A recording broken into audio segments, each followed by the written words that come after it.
จูซ้ำคิดฮอดสาวพรคำสาวโพใสสำเนือขาวพองไม่วอนอยู่บ้านพันใสไม่ติดบ้านนาทงจองหน้าทองสาวงามแก้มมองยังสุขสมปองทุกคนบ่นาคิดฮอดแก้วตา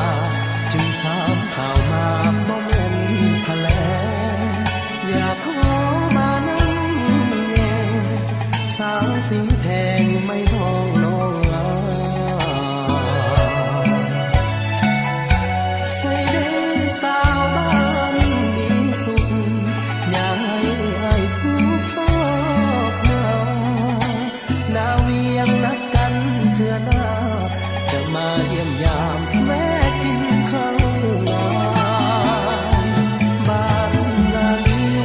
อยู่ทรงเรียบฝั่งน้ำซ้ำเห็นสาวลงอาบน้ำใต้ฟ้าสีขาวยามบ่ายจนทรงรีคำน้ำซ้ำน้องยังบิดน้ำใส่ให้สาวทาดเมืองพัดห้องมาใส่อย่าลืมเมื่ออายน้องสาวพันก่อนจากน้องไป